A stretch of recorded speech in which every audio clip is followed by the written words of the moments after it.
Hi, everyone. Welcome to the Kimberly Cloud Show. I am your host, Kimberly Cloud. I just wanted to talk about some things. As usual, I say the same spill. Um, I didn't actually come on here to talk. I came to do action at exactly 8:28 or 8:29, which is about to be 8:30 in a second. So I'll give it a second. So I got to do my homework, which is pretty hard.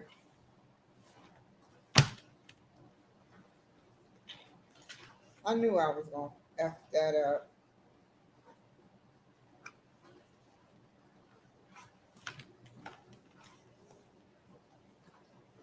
Let me put it right here. Okay. So let me pop open.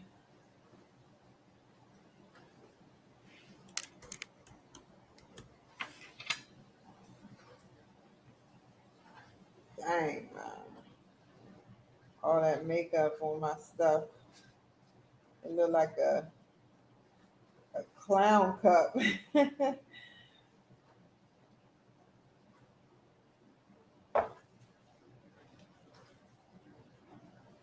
Send in the clowns. I remember that song. I think that came from The Simpsons.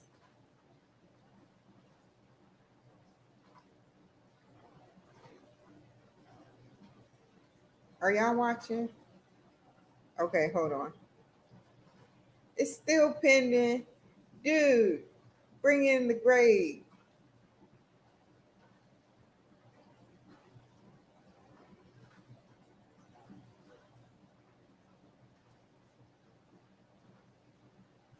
Okay.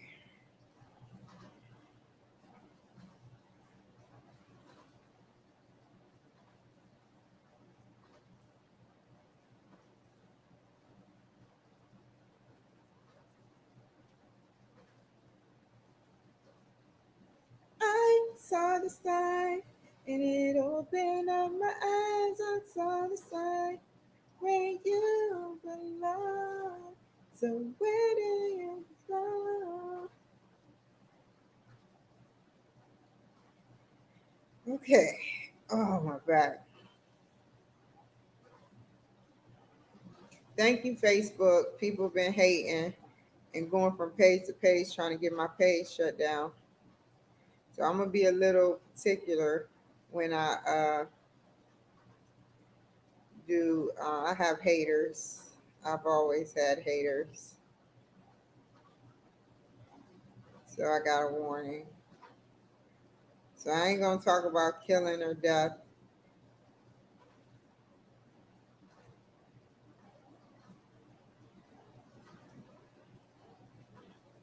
But what's gonna happen when the little child dies again, which is probably already happened?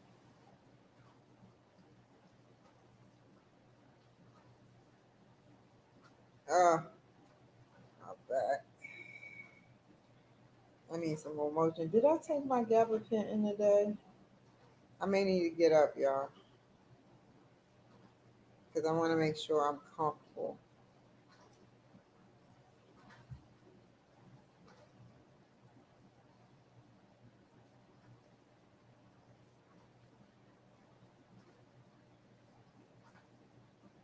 You remember that song by Usher? While I'm looking at this, you remember that song by Usher that be like, "You made me want to be the one I'm with." I remember that song like it was backwards. That's when I fell in love with Usher. I was all of 12 years old, and I had a biggest crush on him. And so, hold on. What? Week one, descriptive. Read profile, week one. Okay. Whoa. Hold on. Let me go to my grade book.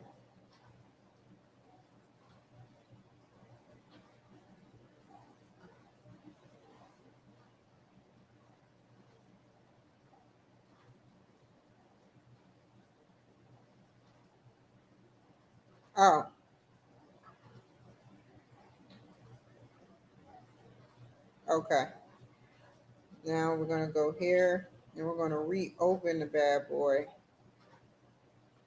But he sat up there and in his video he had the biggest spill where he sat up there and he pulls down his pants at the end a little bit, and it was such a rocker because a lot of ladies were like, "Oh, I wasn't like that." I was just like, "Wow, this guy has talent." That's how I was thinking.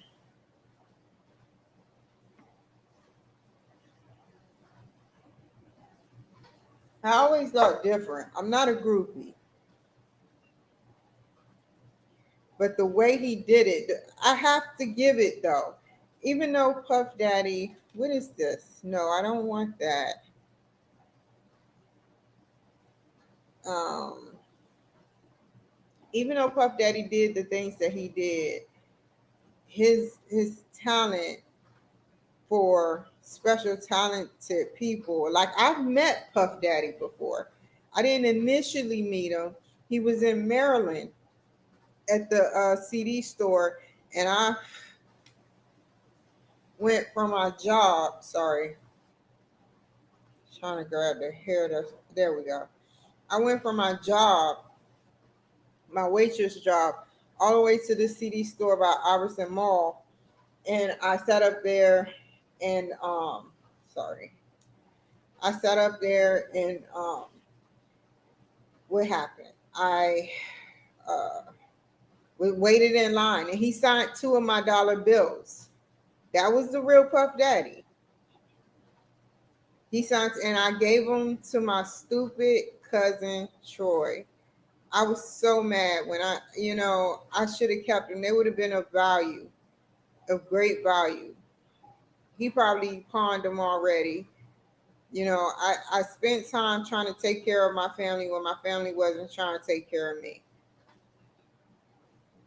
So, with that being said, um, yeah, I signed two. He signed $2 bills for me, and I was so happy. I was like, it was before P Diddy. I was like, Puff Daddy signed $2 bills. I didn't like. I remember the guy coming up and said, "I got talent." He could have been signed, but he was like, "I got talent," and I was like, "Wow." He was like rap for me, and he rapped for him like freestyle, and he's like, "Well, let me hit you up later."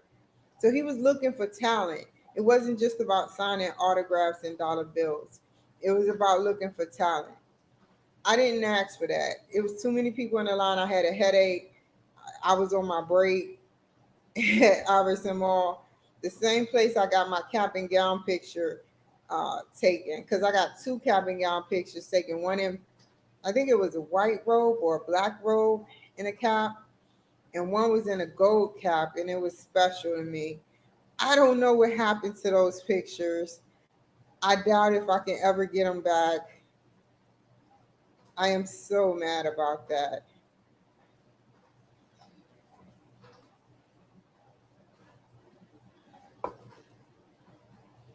I tried to, I tried my best to um,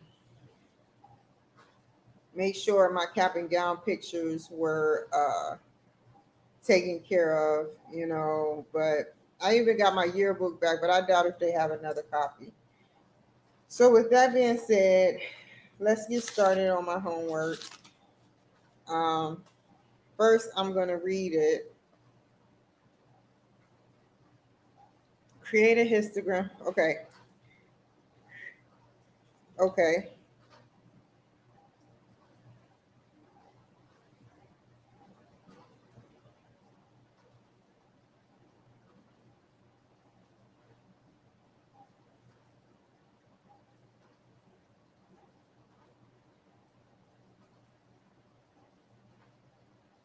Hold up.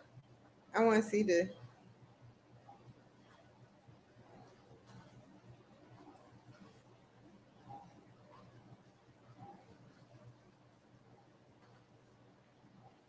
Let me write this down, y'all, and then I'm gonna look at.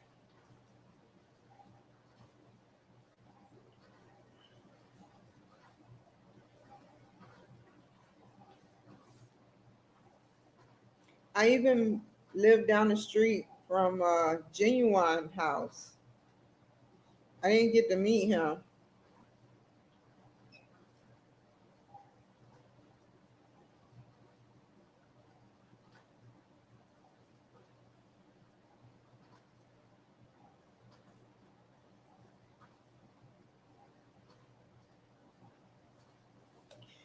Whew.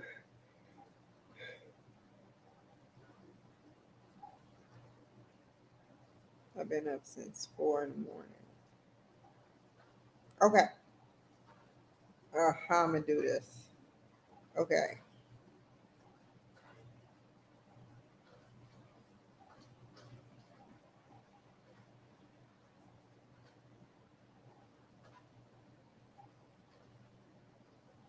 Push.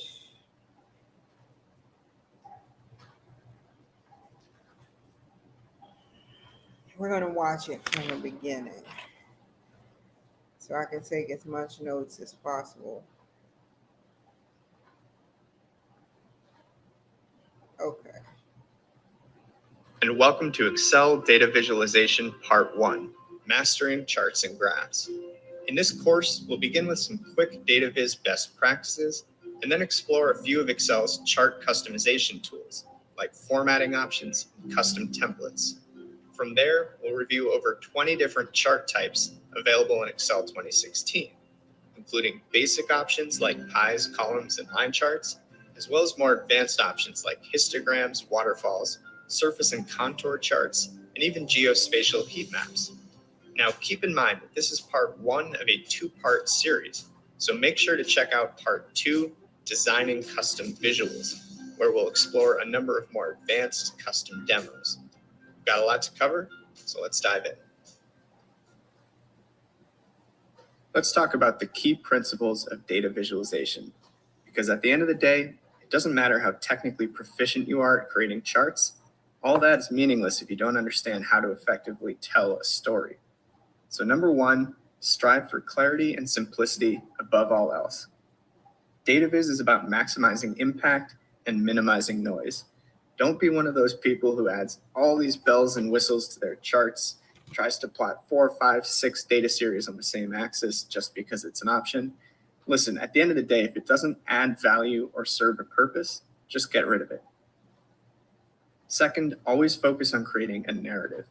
Data viz isn't just showing data, it's telling a story.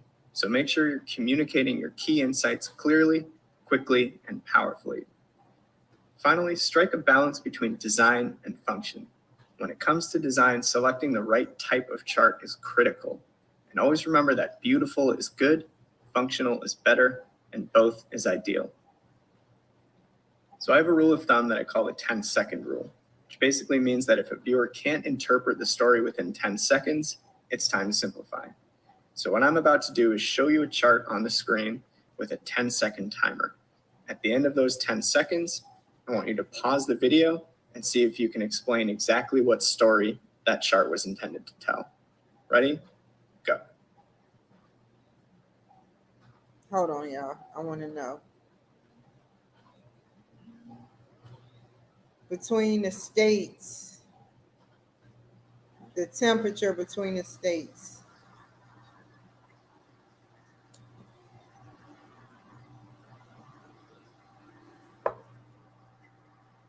Did I press play? Time's up. So how do you do? You may have noticed that we're plotting average temperatures here by city, by month, and that certain cities follow one pattern while others follow another. But realistically, 10 seconds is not a lot of time to understand and digest that information.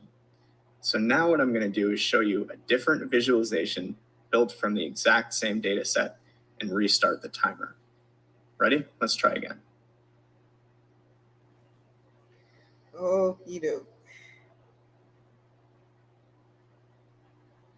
The average high temperature between the months of the major 1, 2, 3, 4, 5, 6, 7, 8, 9, 10 cities, January, February, the average temperature in Fahrenheit.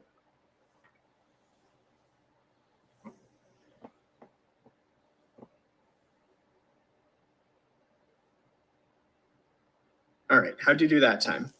As you can see here, by applying some data viz techniques like custom formatting and using intuitive color scales, and by actually eliminating the raw data points, we can draw attention to the story at hand, which is the relative trend and pattern that we see at the city level.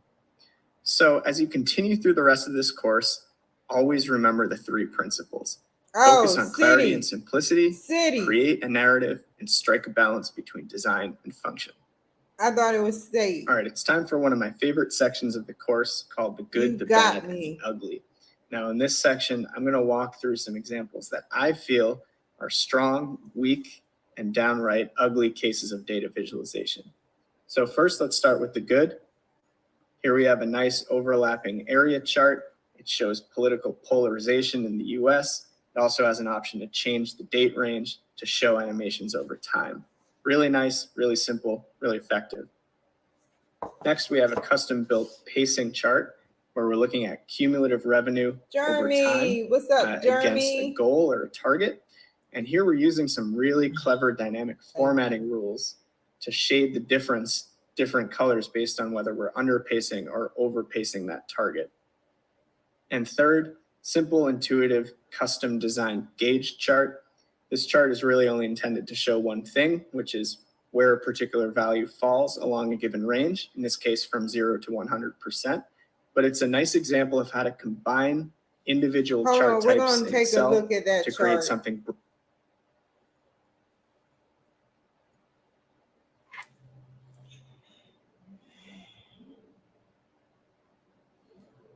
Oh, crap. Liberal, mixed, conservative. Liberal is Democrat. Conservative is Republicans. I don't really understand that one. Okay, hold on. Let me make myself understand. So, 2011, there was 0%, but I'm trying to figure out what these numbers are at the bottom. I know it went up to 52%, and then went back up to 64%,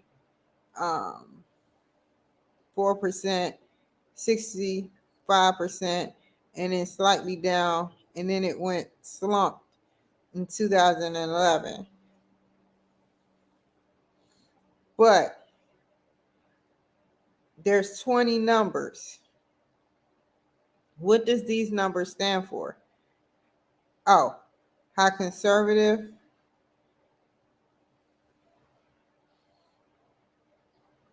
there was a mix. There was an equal mix, 12.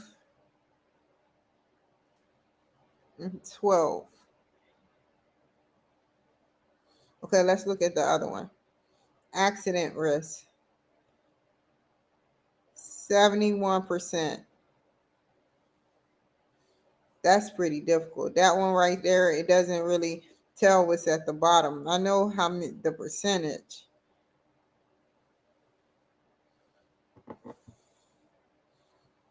But yeah. Okay, so dynamic formatting helps to strengthen the story. This is what? Name revenue pacing. Target. Okay, and they did pretty good. The target is the median, the middle one, and the colorful ones is showing such as over target. Yes, it's over target and under target, and cumulative revenue. Yeah, forecast. I think I want to do that. I want to do this one. This one is pretty hard but self-explanatory.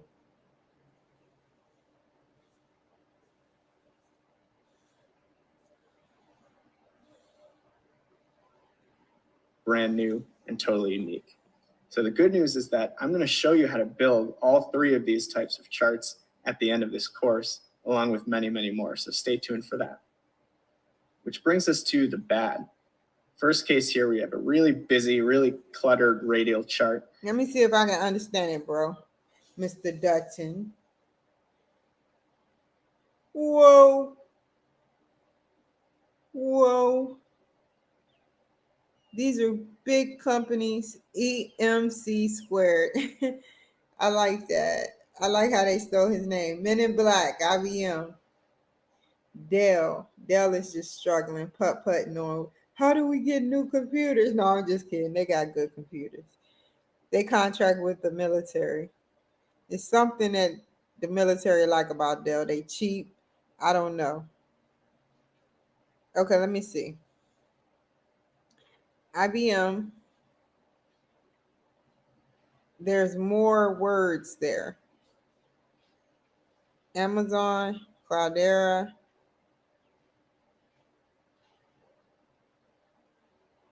It's a purpose for this map. Let me zoom in a little. It won't let me zoom in no more. That's weird. That's a weird one.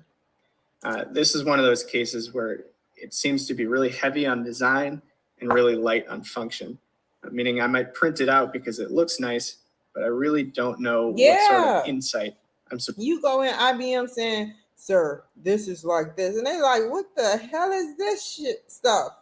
Supposed to derive from this.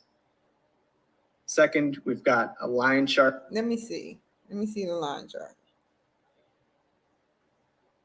Start with just way too.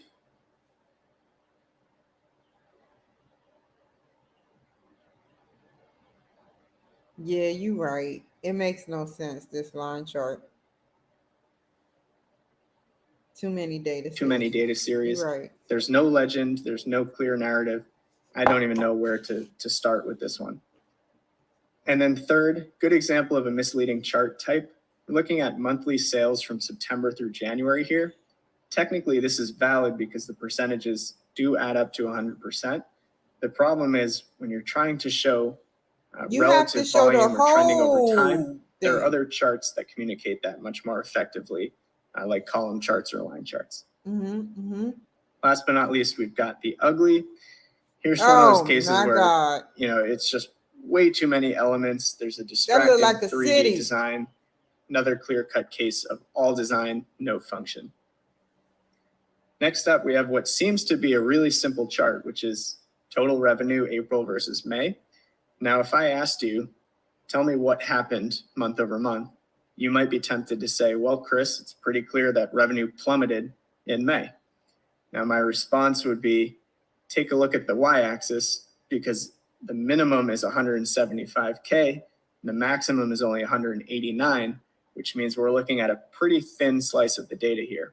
Yeah. And in fact, when you zoom out, that story completely changes in the context of the bigger picture. Understood. So that's why it can be really dangerous to incorporate misleading axis scales. Last but not least, or perhaps last and least, we have this infographic style visual, which uses improper use of percentages. They don't add up to 100%. On top of that, we've got inconsistent scaling. So somehow the 78% slice is actually thinner than the 61% slice. And in this case, the visualization actually does nothing but detract from the data itself. So there you go, some examples of good, bad, and ugly data viz. The last topic that I want to cover before we dive into Excel is something that I call the 3 key questions. And these are the questions that you need to ask yourself before you start building or designing or playing with data visualizations to make sure that you're actually on the right track. So first, what type of data are you working with?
This has a huge impact in determining which type of visualization you actually use. So whether you have integers, real numbers, categorical data, time series data, geospatial, etc. So for instance, categorical data tends to work really well with things like clustered bars or clustered columns, for instance. Time series data works great with line charts, and obviously geospatial data lends itself very well to maps. Similar kind of question, what are you trying to actually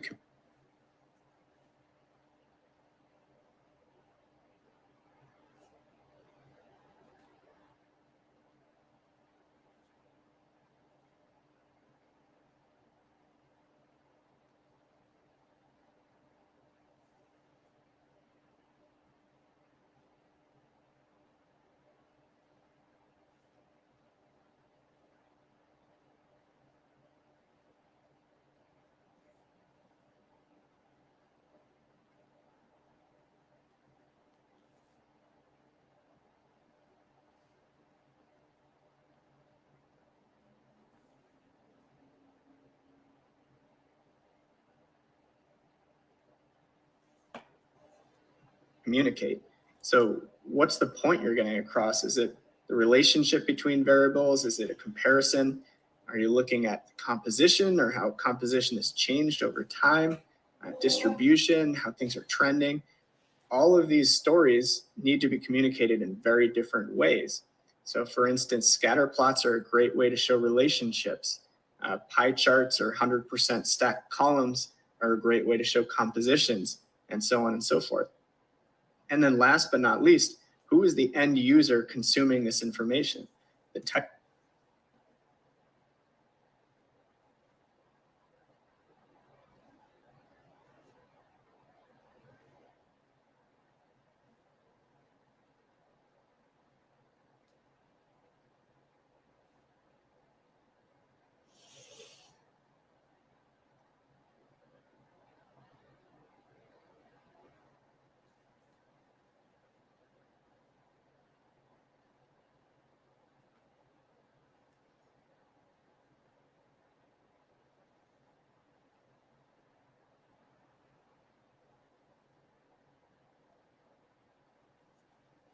Type of visualization that you build for a fellow analyst, for instance, is going to look very different from the visualization that you build for a CEO.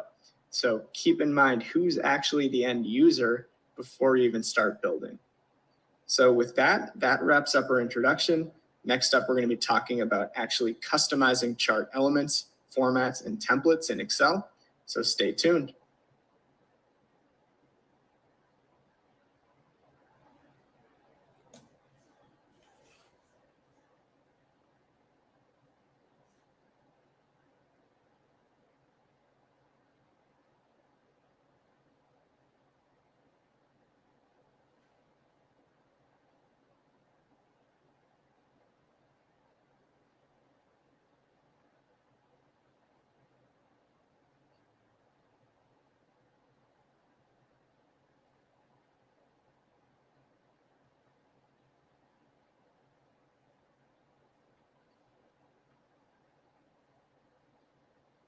Mm.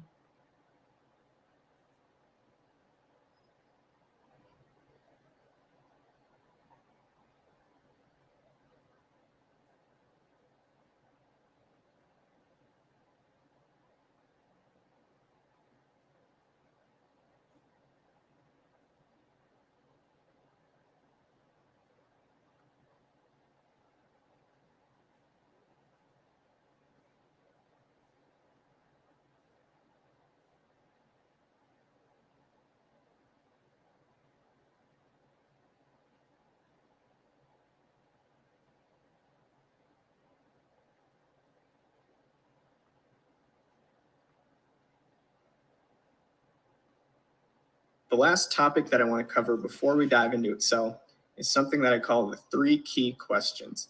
And these are the questions that you need to ask yourself before you start building or designing or playing with data visualizations to make sure that you're actually on the right track. So first, what type of data are you working with? This has a huge impact in determining which type of visualization you actually use. So whether you have integers, real numbers, categorical data, time series data, geospatial, etc. So for instance, categorical data tends to work really well with things like clustered bars or clustered columns, for instance. Time series data works great with line charts, and obviously geospatial data lends itself very well to maps. Similar kind of question, what are you trying to actually communicate? So what's the point you're getting across? Is it the relationship between variables? Is it a comparison? Are you looking at composition? It's like clustered bars or clustered columns, for instance. Time series data, geospatial, determining which type of visualization you actually use. So whether you have integers, real numbers, categorical data, time series data, geospatial, etc. So for instance, categorical data tends to work really well with things like clustered bars or clustered columns, for instance.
Before we shift gears into Excel, I just want to take 1 minute to set some expectations.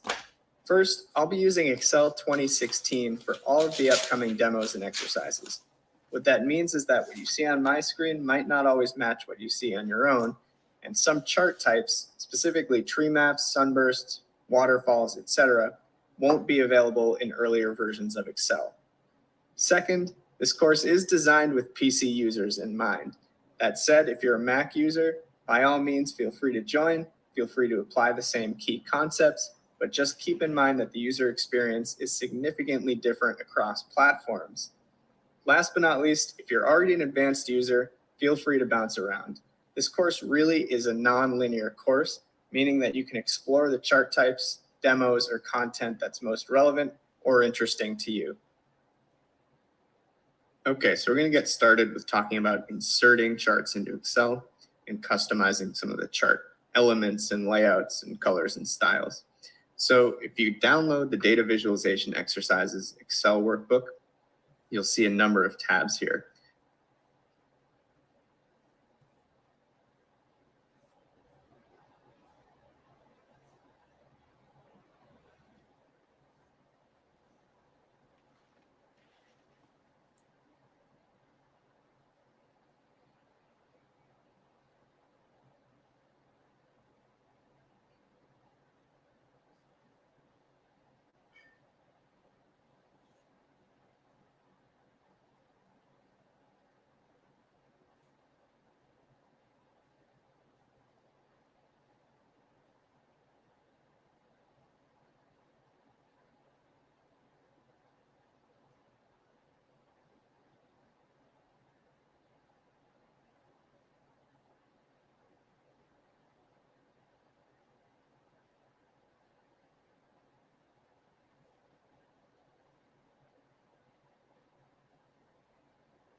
The next types of charts that we'll dive into are histograms and Pareto charts.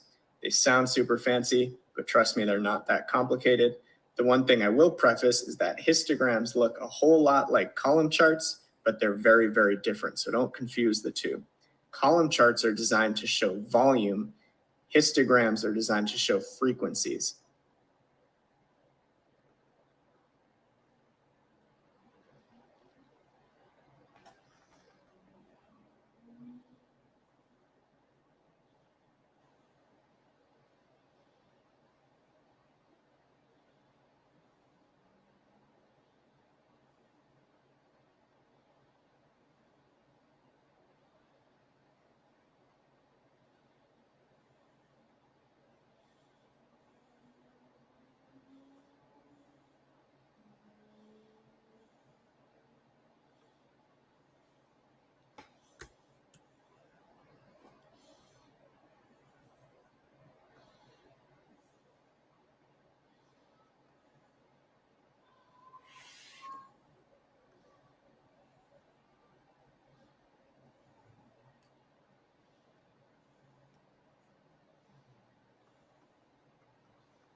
Give me a second, y'all.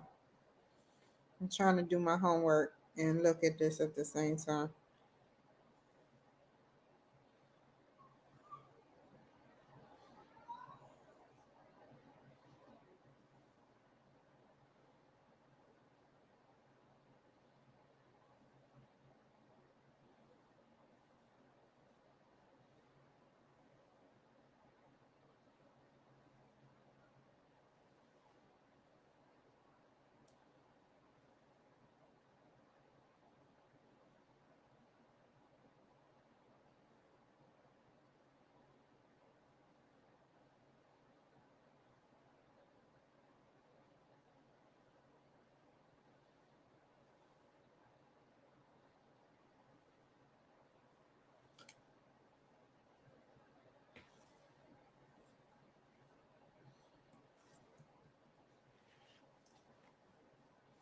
Trying to see if this works.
Okay, the first thing, calculate annual sales.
Let me look at my,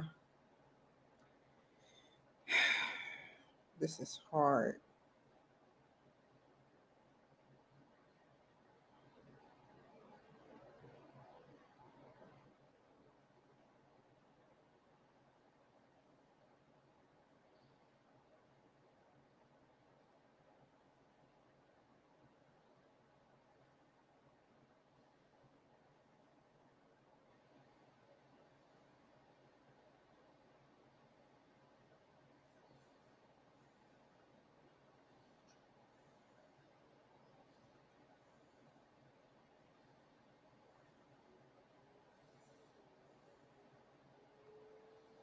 Let me see something.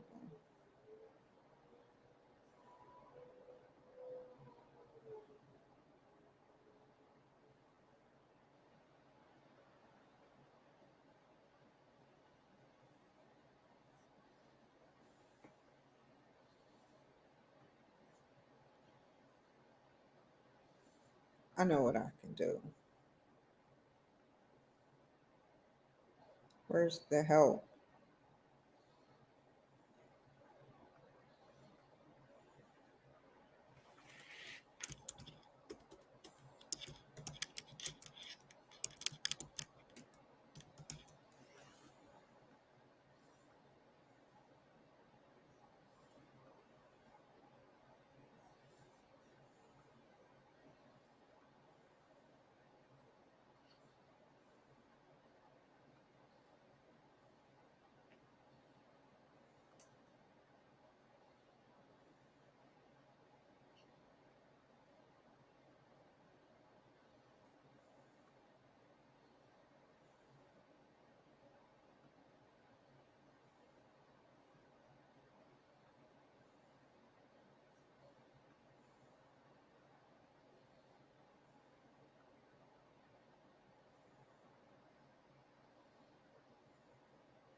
What are we looking for again? Let me see.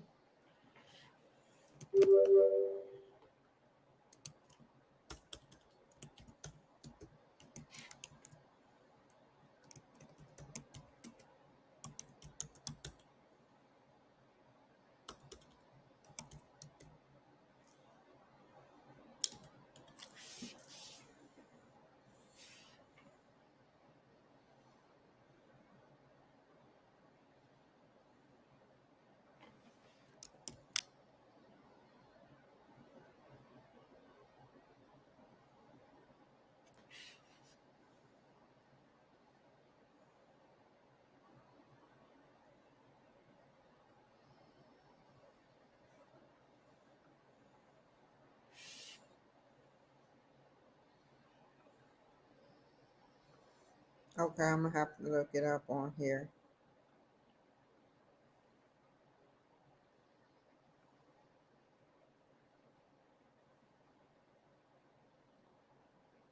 before I go there,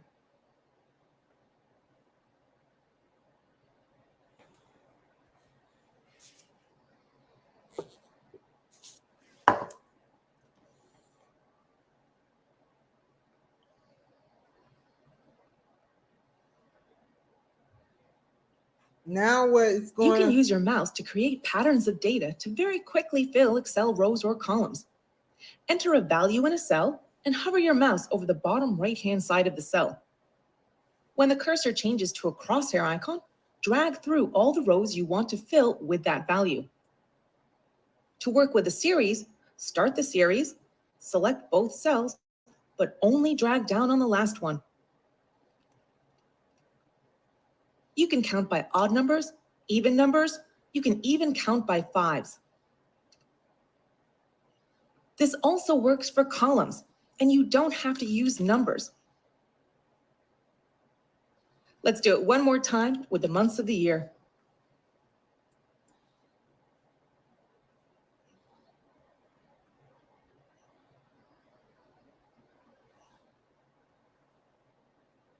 You can quickly insert a row in Excel. Select the entire row by clicking the number to the left of the data. Right-click your mouse and choose Insert. The row will be inserted directly above the currently selected row. Insert multiple rows by clicking and dragging to select the total number of rows to insert. Right-click anywhere and select Insert.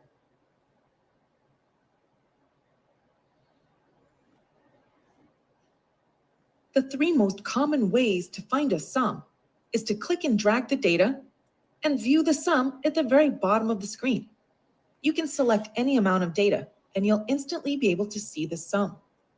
The second method is to place the cursor at the end of the column that you wish to sum the data of. From the Home ribbon tab, click Auto Sum. The formula will be inserted and you can hit the Enter key on your keyboard. The last method is to type the sum formula yourself by placing the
No, that don't look right.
Cursor underneath the column, hitting the equal sign on your keyboard, typing sum, using the open parentheses to begin the formula, clicking and dragging.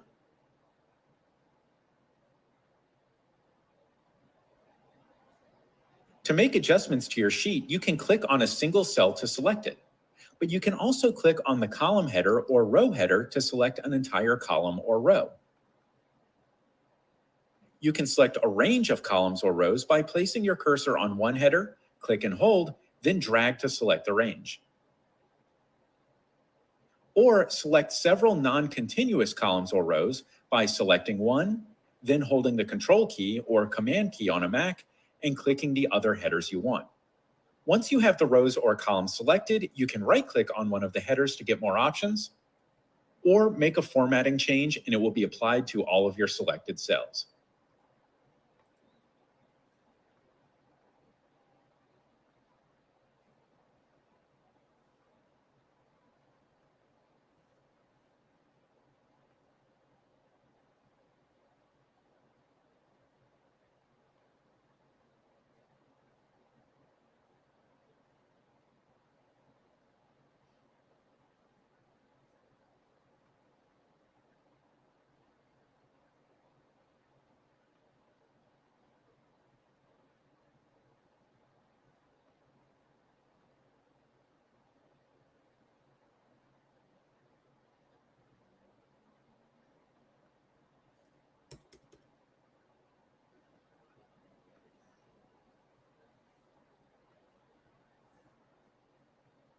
Hold on.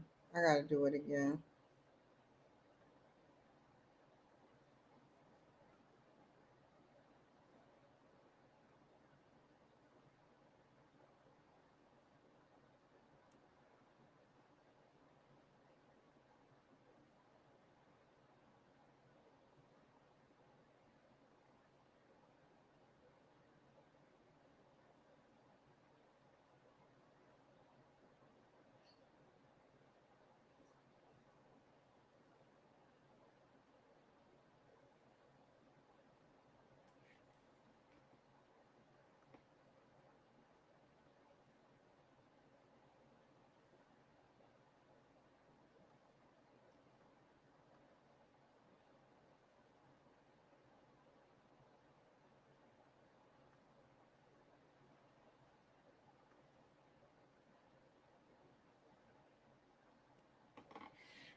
This is hard as crap, man.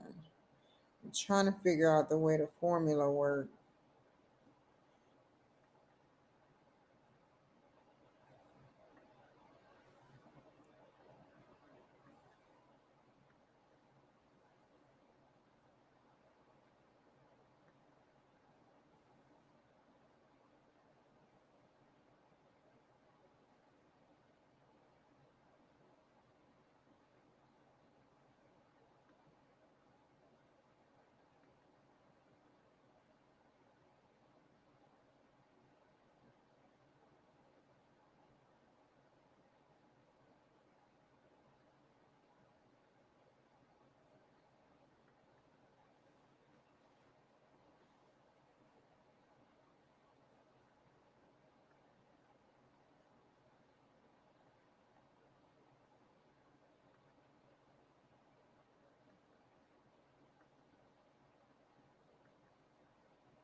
What just happened?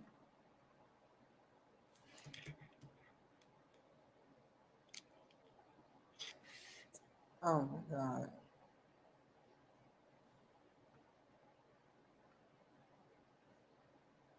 Okay, I got those three. Now what?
I think I got it.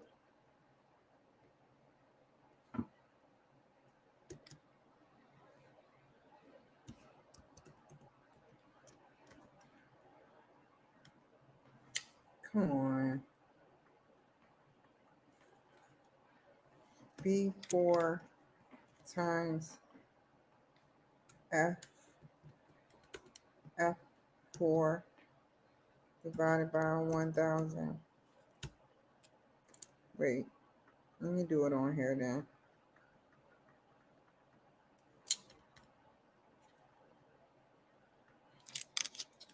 B4 times F4 divided by 1000 equals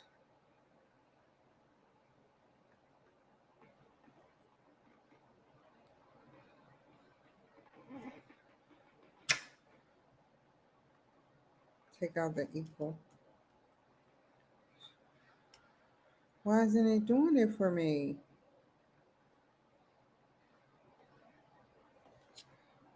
Let's try it again. B4 times, let me see something.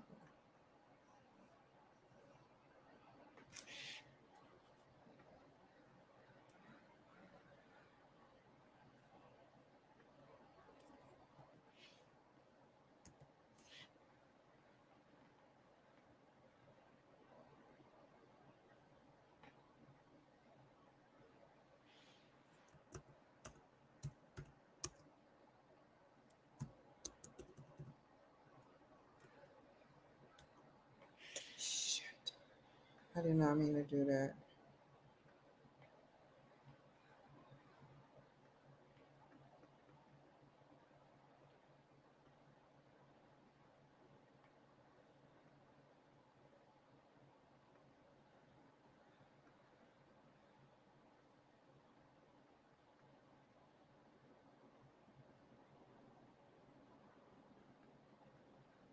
Let's try again.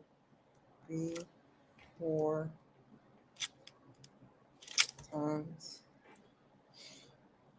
F4 divided by 1000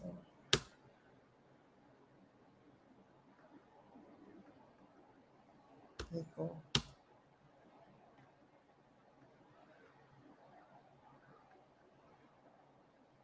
Oh, that's what I'm doing wrong. Equal B4 times F4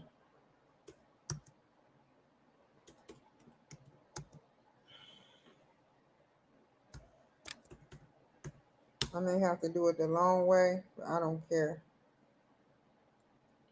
Equal B5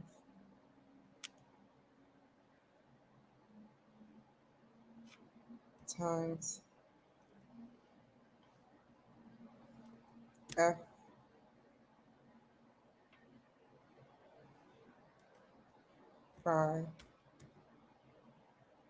divided by 1000.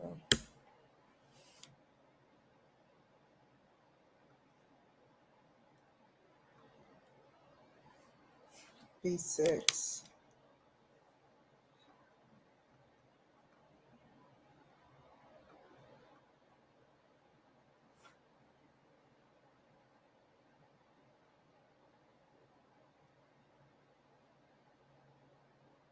Yay, it did it for me. Finally, you're working for me. That's what I'm talking about. Hopefully those numbers are right. Now what? I don't even know how I got that.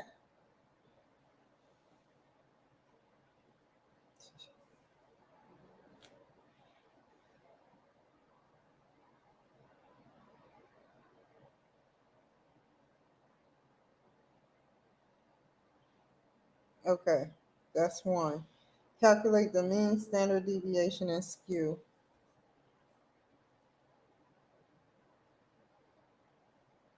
Oh, how you do that?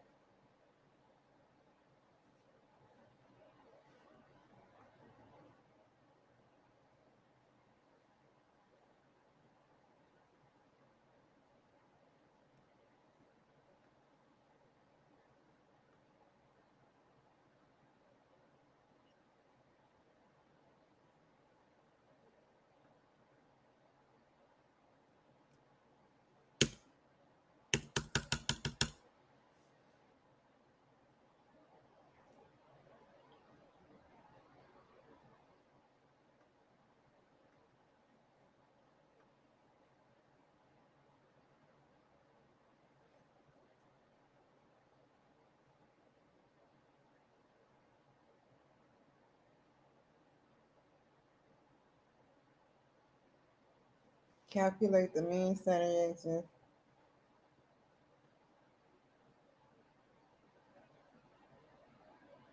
I don't know how to do that.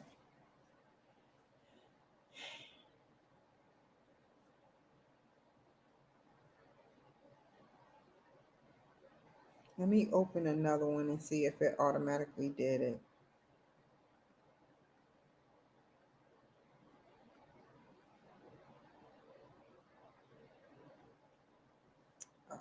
add.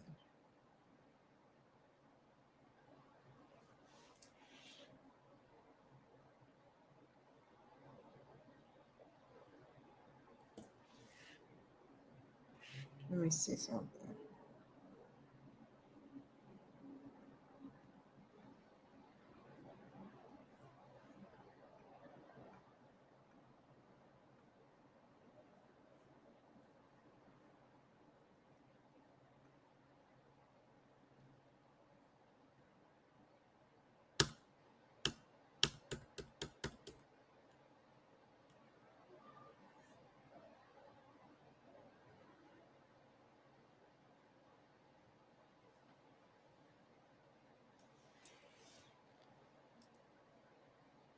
Okay, a box and whisker chart. Before I do that, I want to know if I did this right.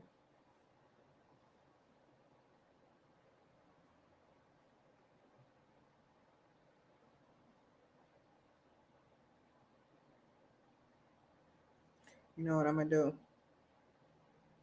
First, I'm going to do this. 250, 80, 47, 250. Try it again. 37238. It's all the same.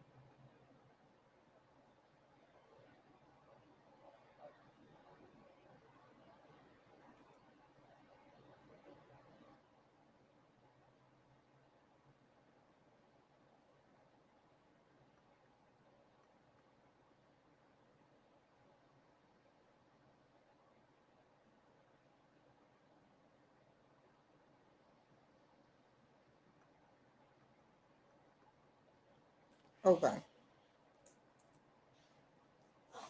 That is square feet by cells. Once you get the formula, square feet, it seems like it's golden. B3, B76.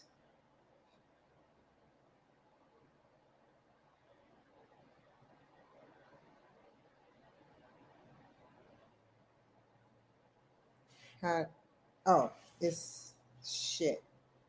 Equal average.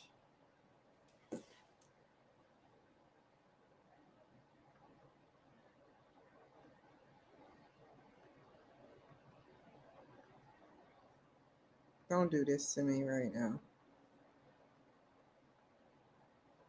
Shit.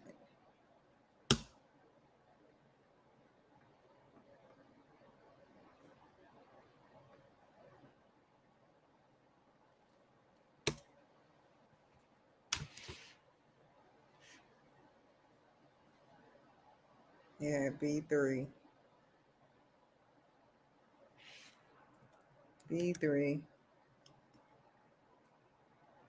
B3. B76. Is there a 76 on here?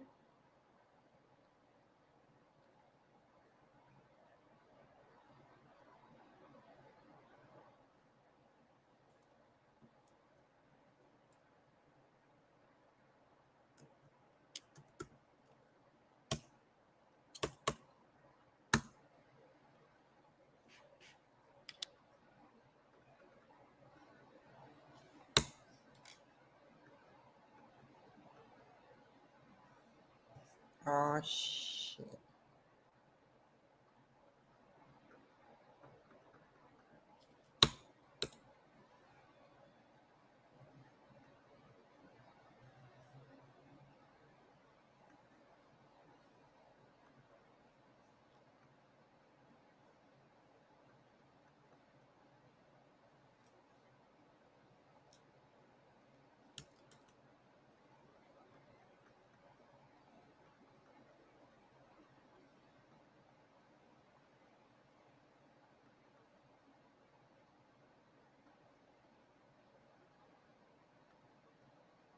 Oh, man, I messed up.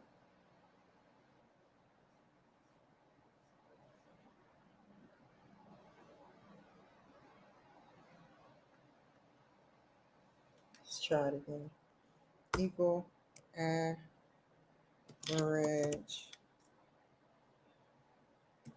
B3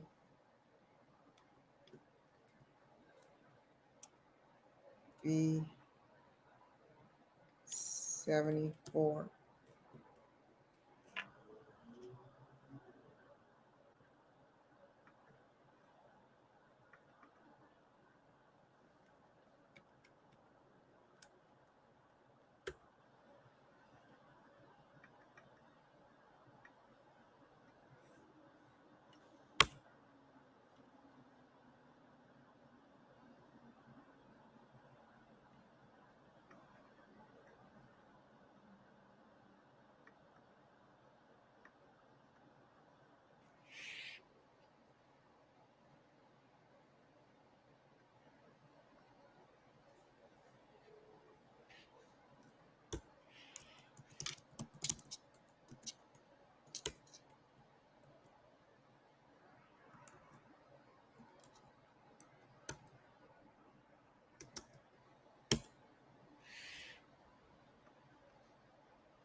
Calculate the mean standard deviation for each of the variables.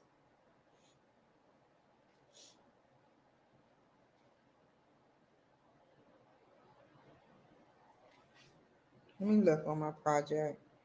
This is hard as crap.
Oh, did it again.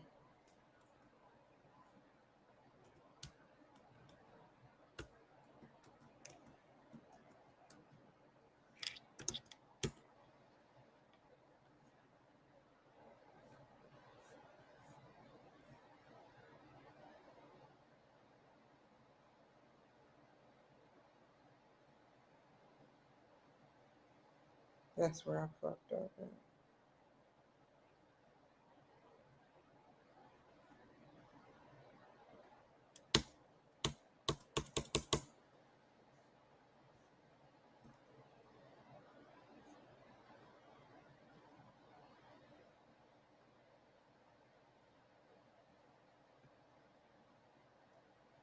It has to go with that. Okay.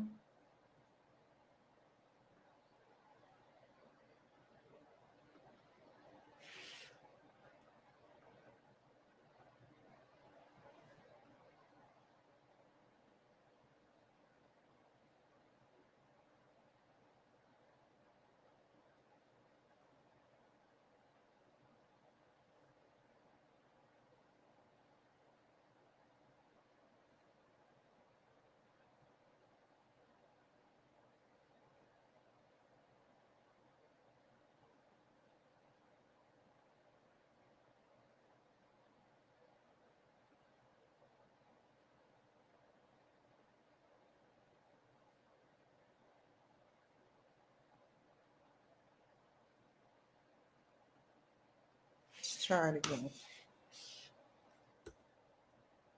B3 B74.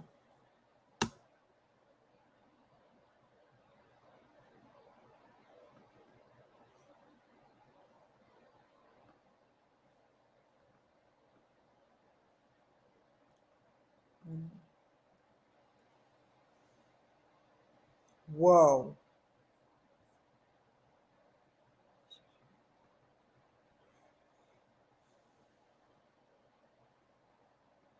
We're going to try it again.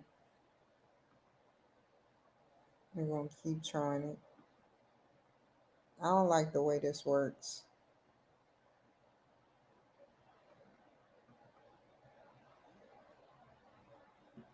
B4 times F3 divided by 1,000. And you equal it.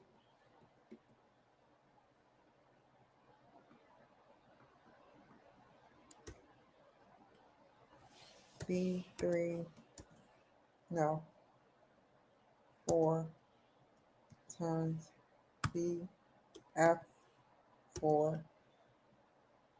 divided by 1,000.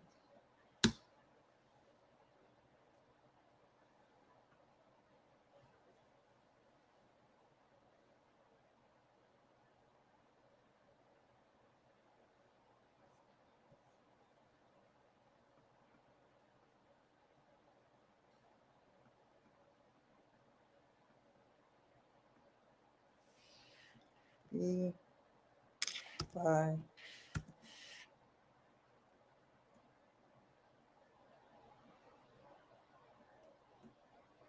B5 F5. Damn it.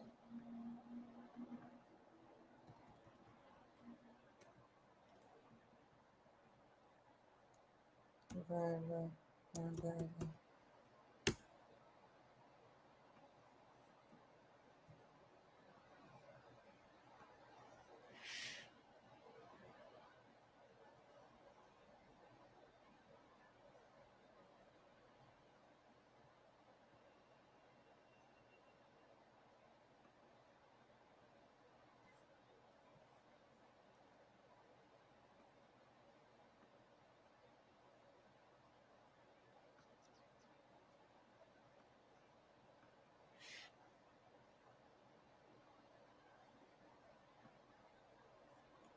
B6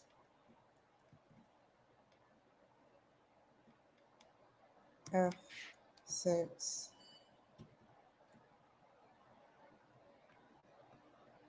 equal B6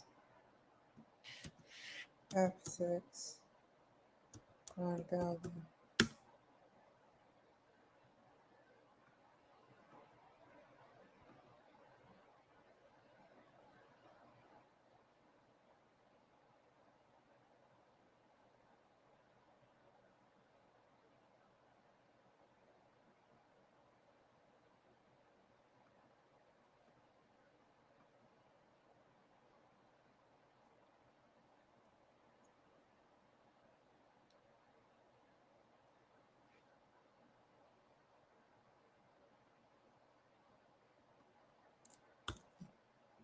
B7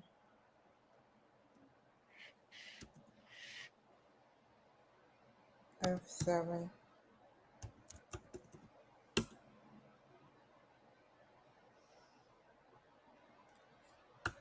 B8 F8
There we go.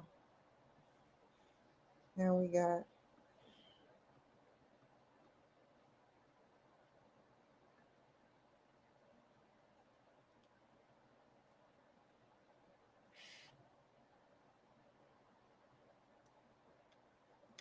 B equal B3 B74.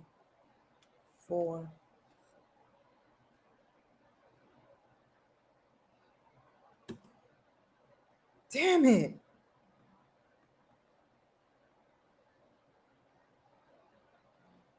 What am I doing wrong?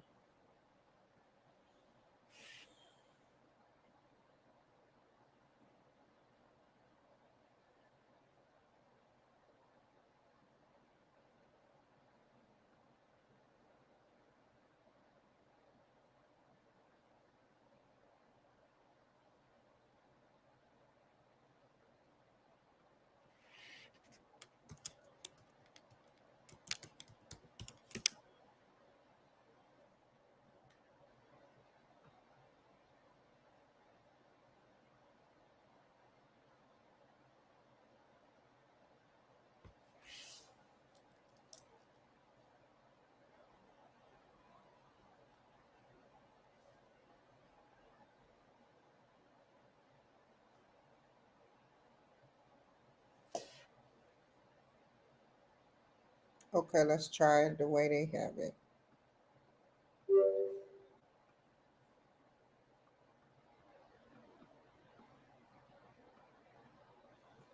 Equal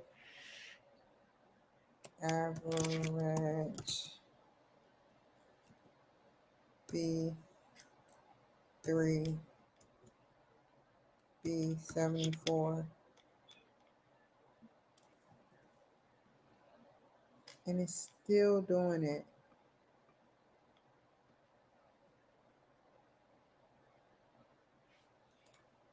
Okay.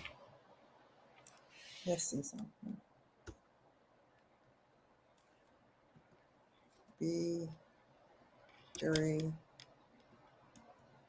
B74.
I hope these numbers are right. I'm writing down everything I do.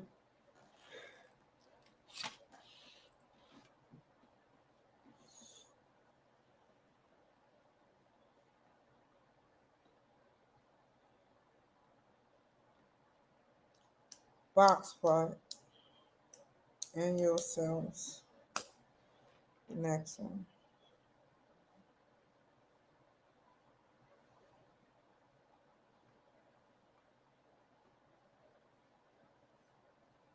Formulas. Where is it at? I want to find it myself.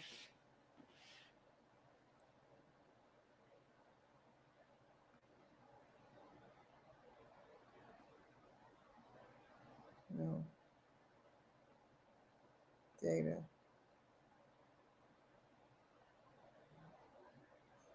Page layout. No. Formulas.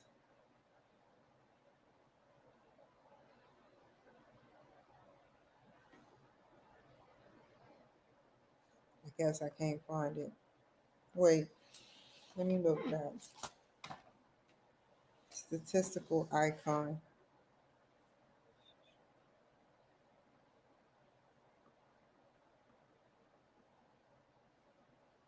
And select box plot.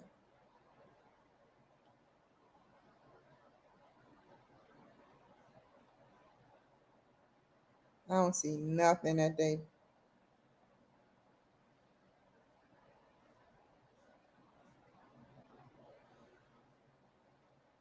Hold up. Go back. I gotta read more. So along the x-axis of a histogram, rather than having category labels, we've got bins or ranges of values, where the height of the rectangle associated with those bins indicate the number of. Okay, the last topic that I want to hit before we go into the actual building of charts is templates. So as you might imagine, because there are so many different elements that we can tweak and customize and stylize, we may very well come up with a style that we really like and that we want to apply to a different data series or a different chart altogether. And that's where templates come into play. So let's take a look at our combo chart that we built. All right, next on the list, box and whiskers. So this mysteriously named chart type is really good at visualizing statistical characteristics across data series. So it may not look like it, but it actually plays a similar role and a similar function as a histogram does. In other words, it tells you a lot of characteristics about the statistical attributes of your data set. So it'll tell you things like your max, your min, your median, your mean, your quartiles, any outliers, all packed within one single compact visualization. So it's a really cool tool and a really cool statistical visual analysis. So one caveat here, this actually just got introduced in Excel 2016. So if you're using an older version of the program, you probably won't be able to follow along. I apologize, but on that note, I'd recommend that you check out Office 365. I promise I'm not a paid spokesperson. I just believe that it's a great value. Essentially, it's a subscription-based service that gives you access to all of the latest examples of when you might use a box and whisker chart. Things like comparing rainfall, but keep in mind that it might significantly change the results in column C. The data is organized by season. So to insert the box and whisker chart, it's very, very simple. In this case, I'll select column A, shift click to grab column C. That gives me all of my data. Pop into insert, and box and whisker lives in the statistic chart section, which is also where histograms live. So I'll go ahead and pop that in. Hold up. Let's drag it on out so that we can see it a little bit better. You make it seem. In this case, I'll select column A, shift click to grab column C. That gives me all of my data. Pop into insert, and box and whisker lives in the statistic chart section, which is also where histograms live. So I'll go ahead and pop that in. Let's drag it on out so that we can see it a little bit better. And there you have it. So now all we really need to do is add a nice descriptive title. Let's call it Top Home Run Hitters. Thank God I got and one. Go into Chart Tools, and why don't we add primary vertical for home runs. Now our audience knows exact. The next types of images are distributed among this sample population. So all I need to do is select the column that I'm interested in. Let's start with height, and I'll go into Insert. Hold on.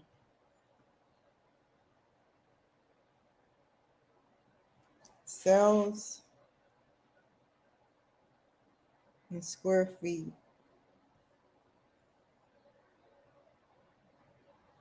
Let me make sure I'm reading this right. Cells, annual cells, and create a histogram for cells square feet variable. Cells square feet. Cells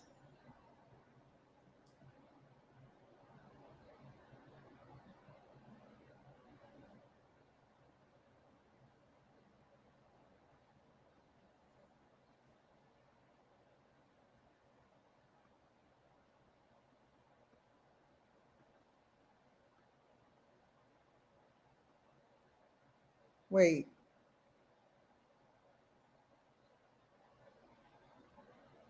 Oh, I did it backwards. Let me take that off. Shit.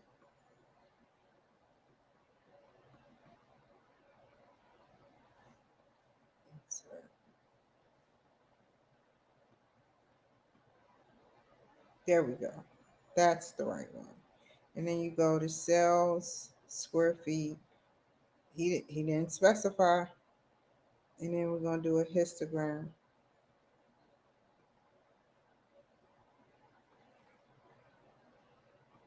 And I'm about to show y'all in a second. I hope I did it right.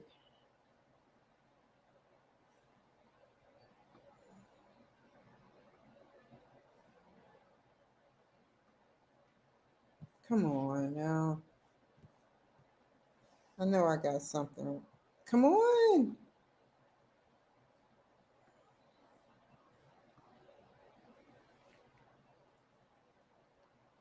Okay.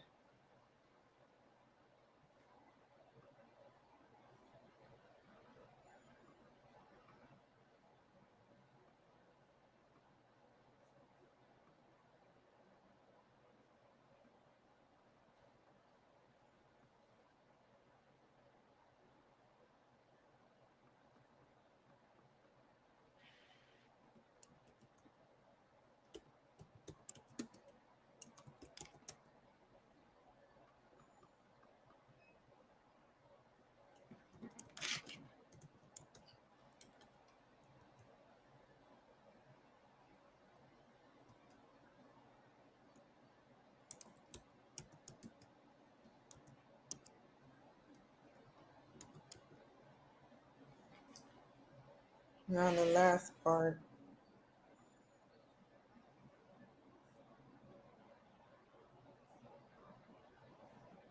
I'm about to save this shit before it fucks up. Data.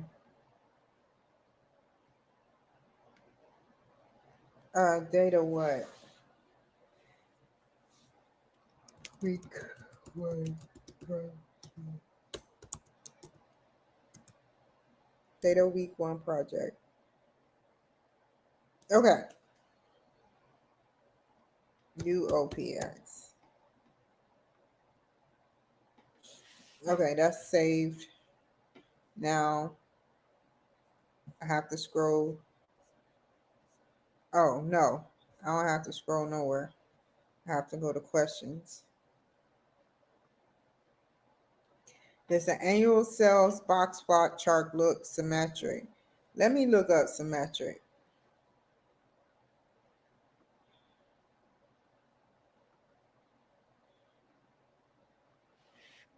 Symmetric definition.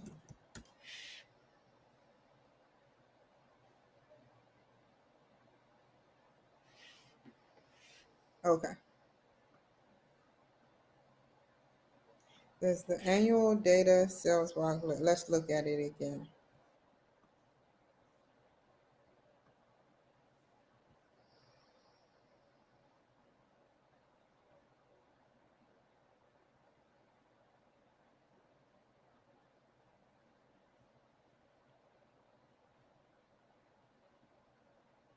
I don't even understand it.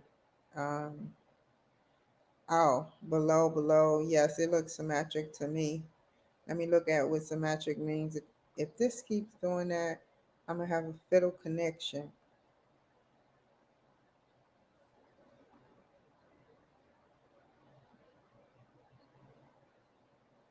Yes.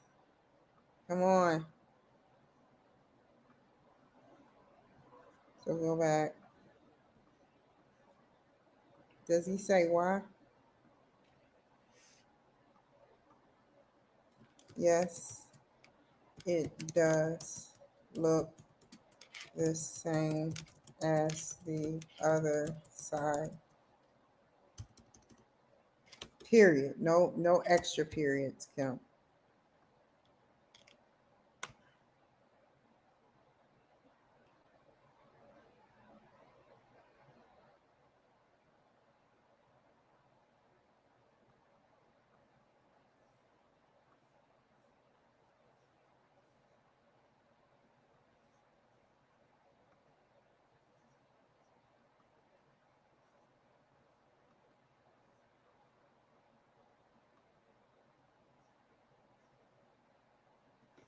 Um, RQR.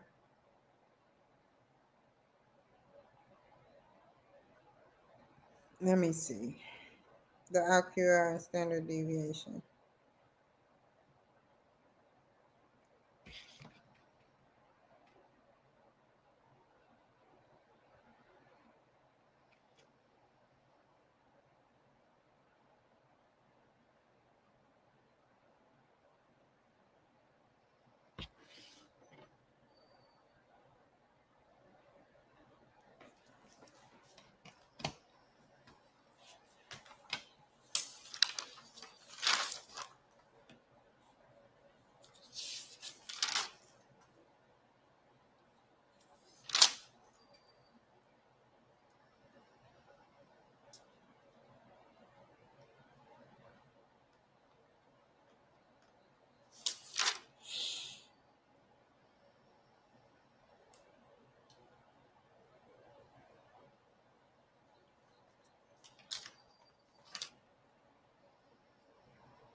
What was the question again?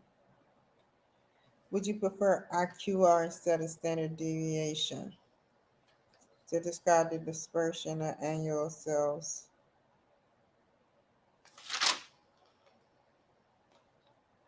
I never wrote down IQR. Let's look up IQR.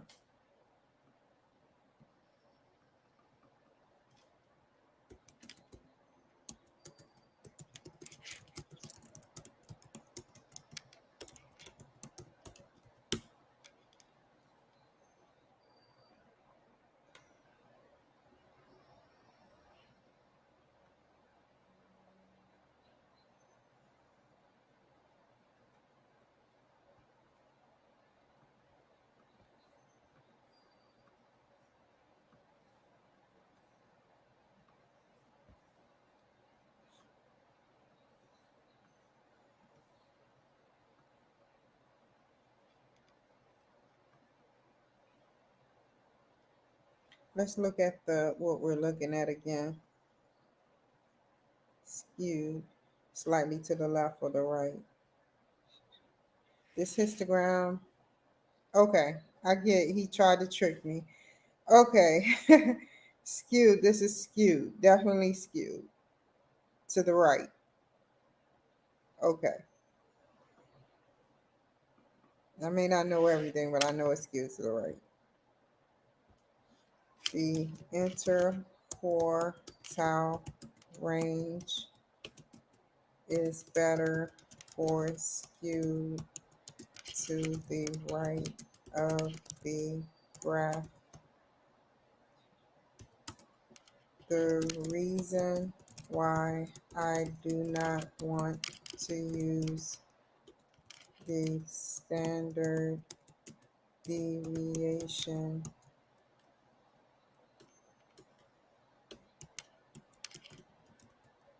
is because it's skewed.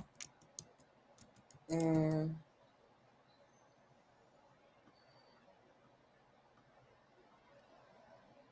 even though standard deviation is preferred, this method is best for these circumstances. Ah, god dang.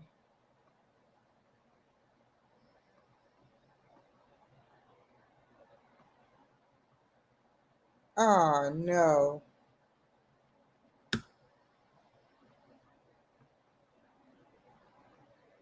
Come on. Oh my god, it deleted it. And then it went blank. There we go. I swear. Does the histogram show the sales per square foot in the distribution is symmetric? No, it's skewed to the right of the graph.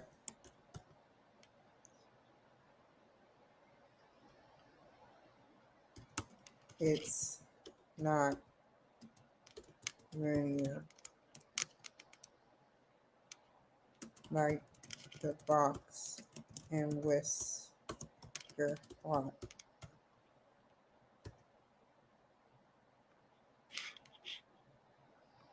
If the sales per square foot is not symmetric, what is the skew?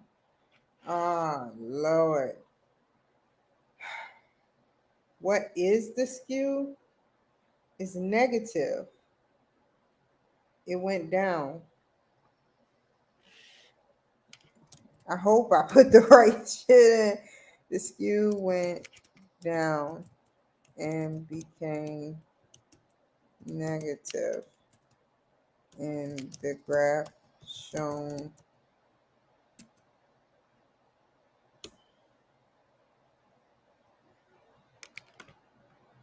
the outlier.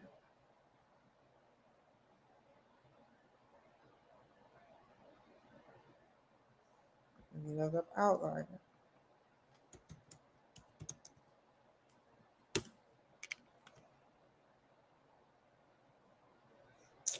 Ugh.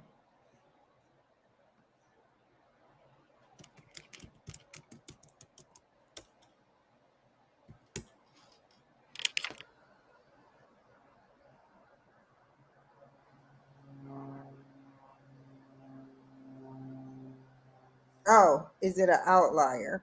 For which one?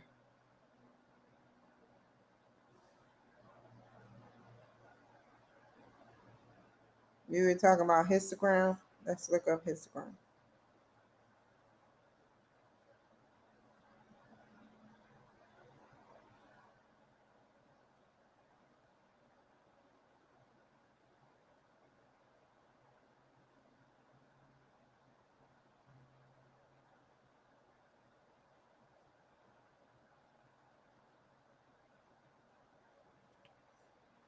Oh, goddamn.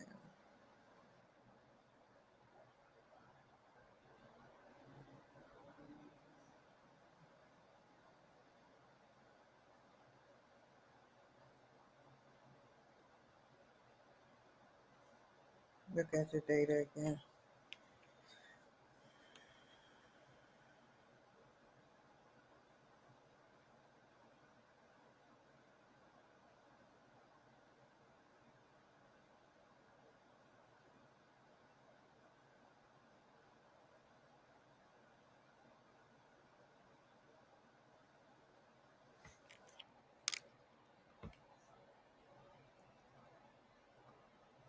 The percentage went down to from 100% to 11. percent, meaning 11 is the outlier, the one that falls out of pattern of the other grades. Square feet.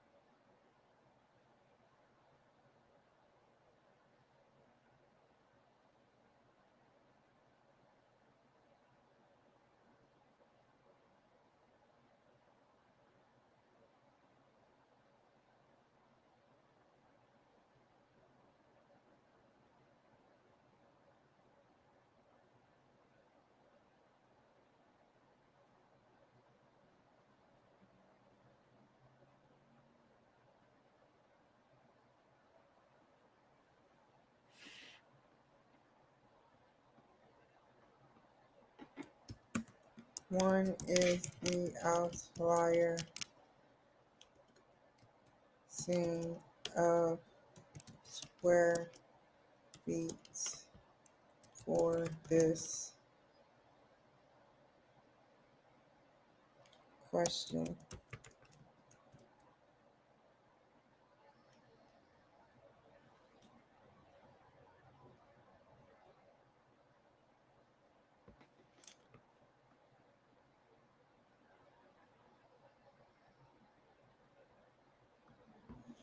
The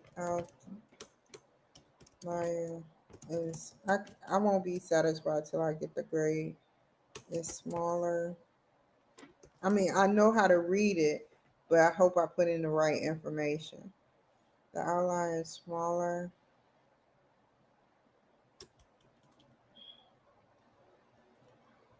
than the average restaurant. Let me make sure I'm saying it right.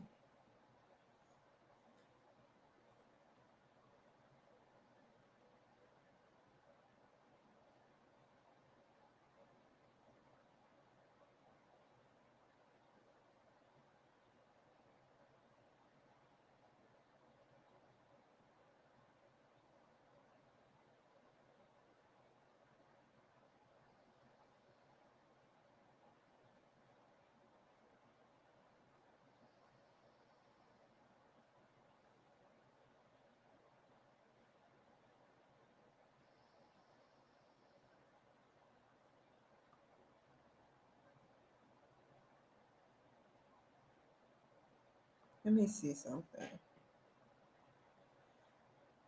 I want it to be more viewable. Insert. Where is it at? Where is it at? Oh, that's a histogram.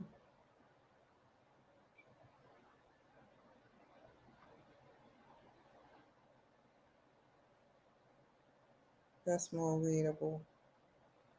Okay.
I hope this is right. It's gonna wreck my brain until Tuesday.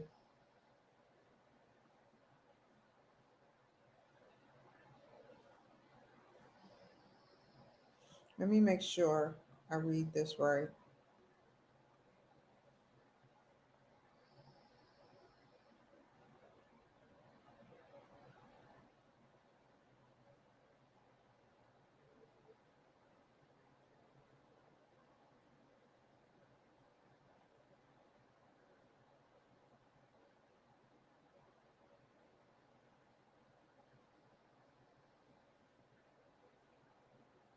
Okay.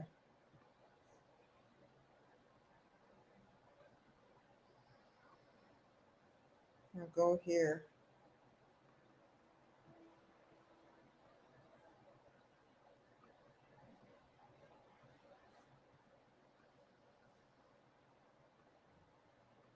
I think I got something wrong.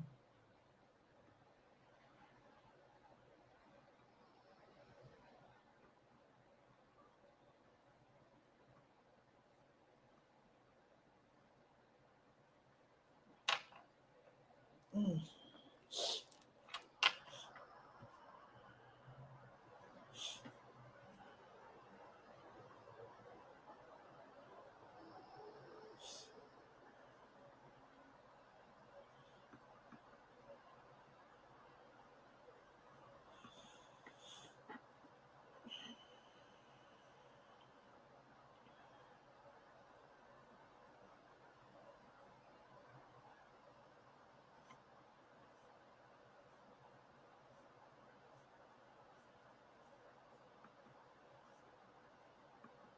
Okay, that's taken care of. Download the receipt as usual.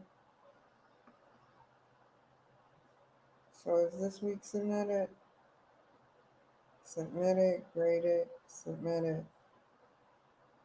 Even if I come out with a B, I'm happy. But I have a tutor and I see them soon.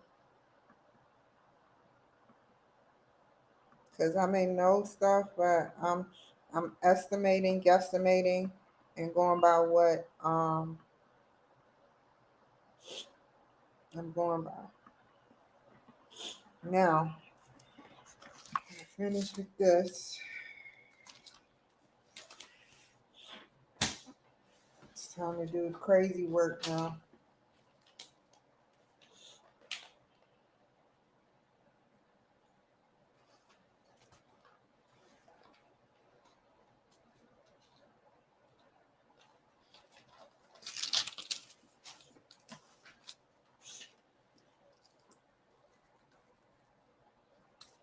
Cotton keep coming in my nose. There's so much cotton on that screen because I leave the window open, like tiny little pieces of cotton just coming, and it's a crack in the screen.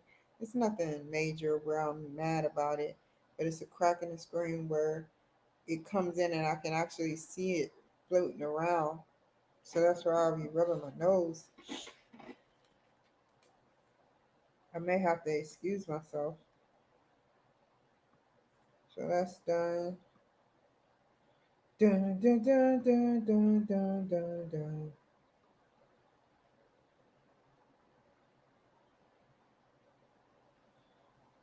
Give me a second, you guys.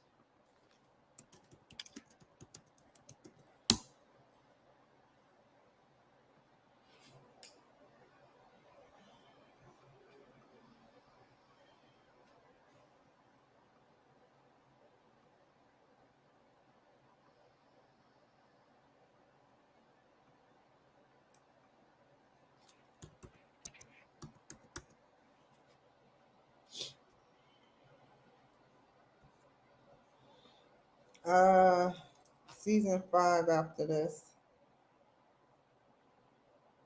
Okay, so I got that up.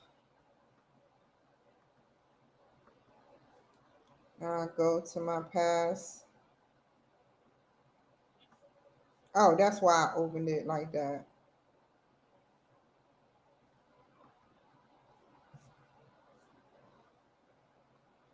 Cameron Lee Cohen is the last one. Let me write his name down.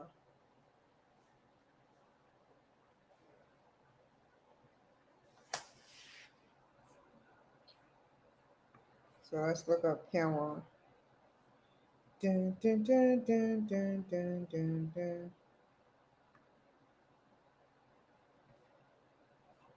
Way down here. Let me make sure I didn't do Steve, because I kind of had it mixed up. Nope, Cameron was the last person. So I go here.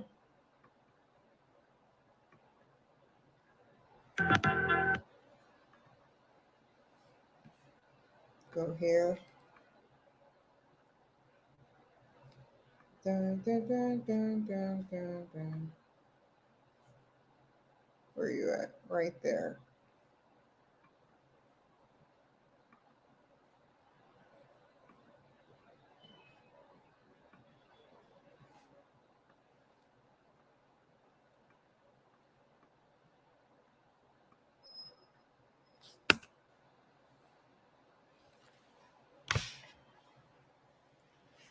Okay, so we start with Stephen.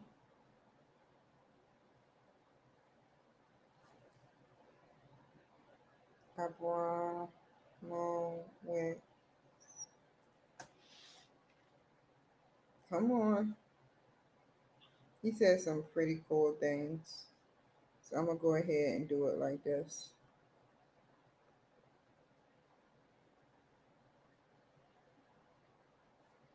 Fiddlesticks.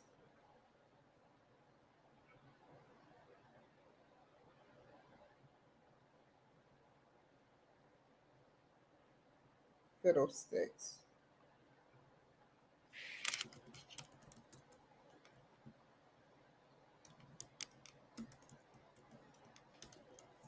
Let me see something.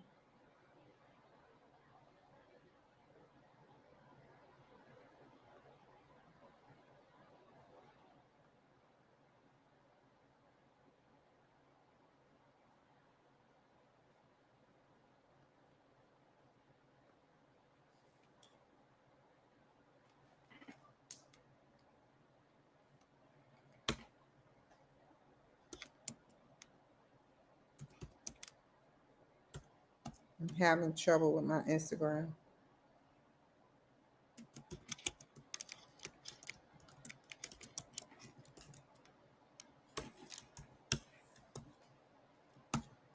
Oh my God. Where are you at? Oh my God, I almost effed up. Share, copy, copy. Go here. Oh my God, Kim. Stop messing up. There we go.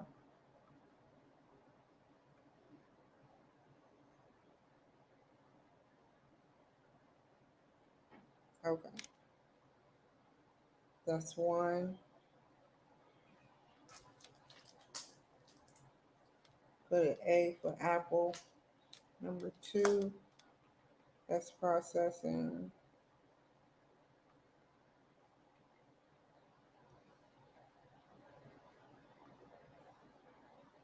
Share, copy.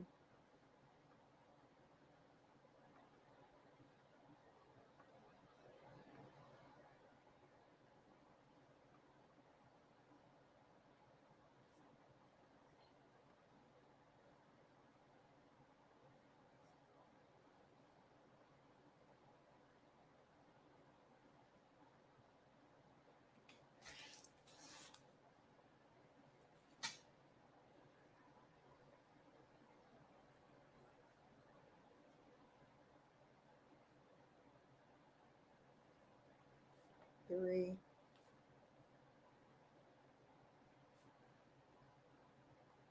four, five,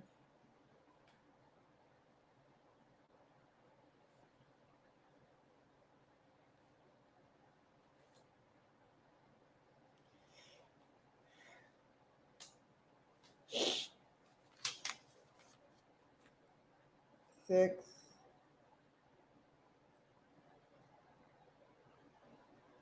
seven,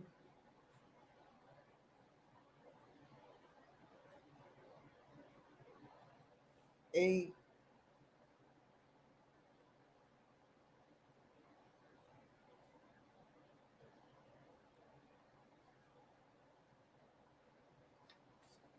9,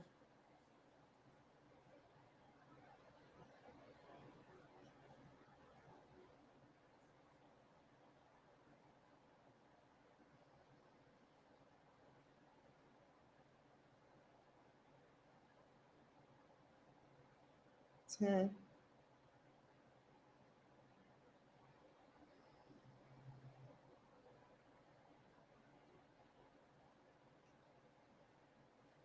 11.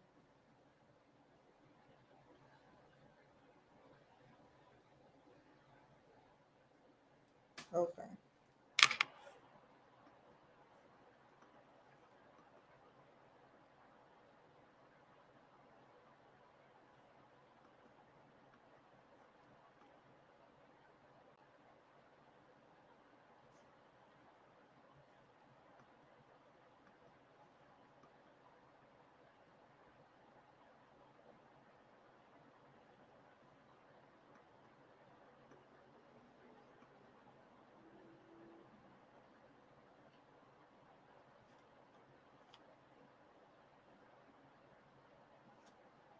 Okay. So how is this stuff looking? Wait. How did it feel? What fell?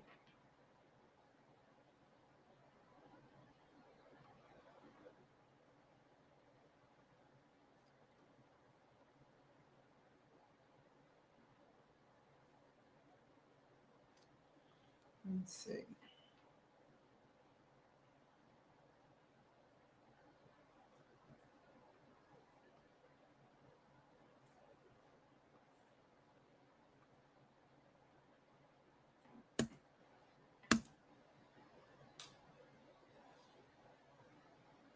It's always something.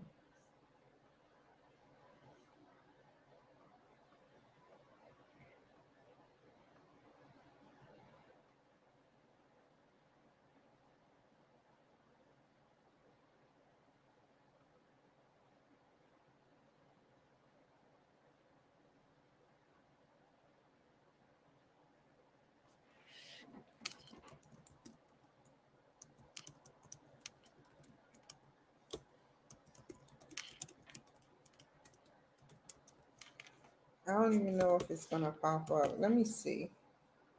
I have to open up another browser. Sometimes it says failed and it let me see.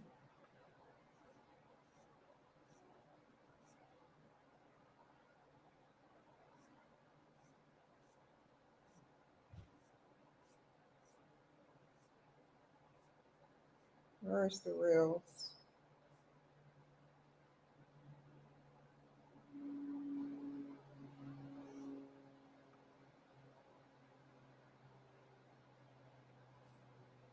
How do I get to the reels? Let me go. I'm gonna have to boot y'all off of here for just a second.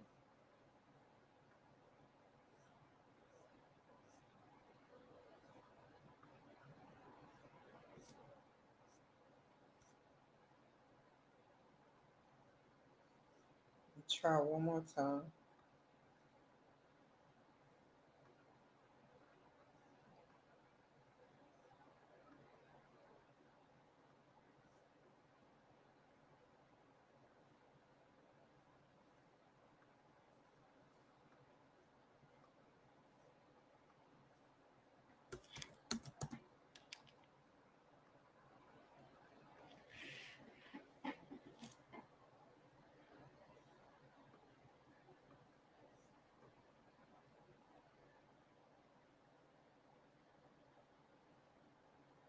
I may have to take a break to figure out what's going on if it says fail again.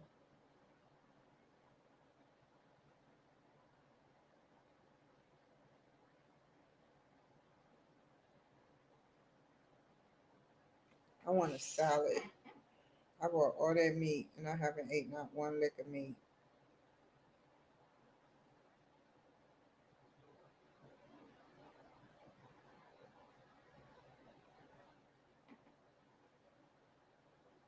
I'm about to get off of here to eat and then get back on here. Once this process, that's what I'm gonna do. And I'll probably do the reels behind the scenes and get back on here to do the Apple podcast. If it goes through, we're waiting to see.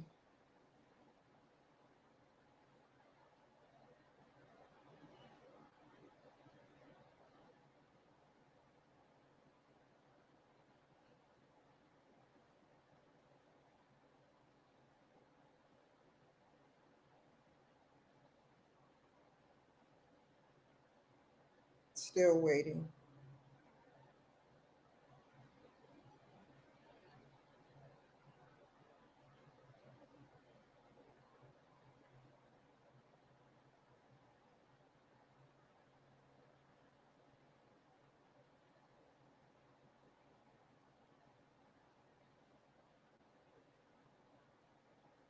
Now I'm gonna make me a sandwich and some chips and dip.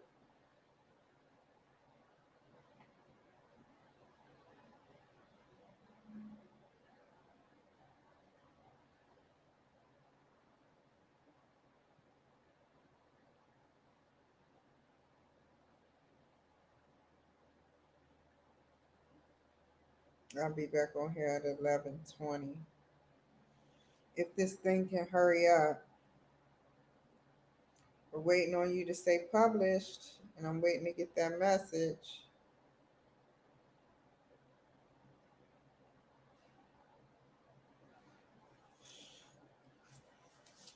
At least I didn't have to. Oh my God, I went through all of that.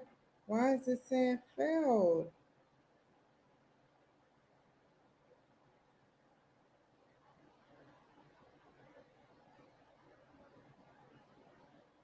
It's on LinkedIn's and yeah, I'm gonna have to get off of here anyway to refresh LinkedIn because I'm on so many different accounts.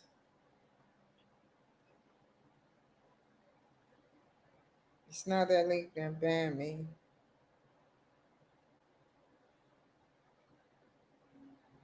I'm having issues with the thing. So I'll be back on here by 11:30, and if I can't get my reels on, because let me see with YouTube. Hold on. Try one more thing. Usually I get a message saying I got.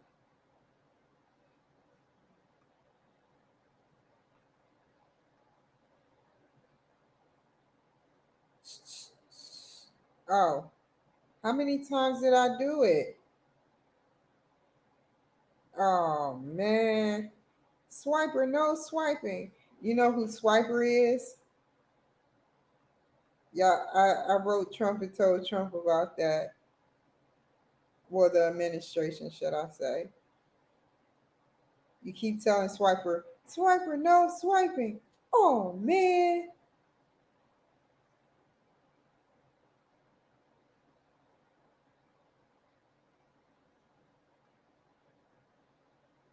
Oh my God. I have to delete this one. How do I delete? Edit.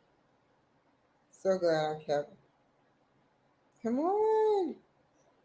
More actions. Delete forever. Y'all make it sound like harsh, YouTube. Usually you see delete, but it's like delete forever.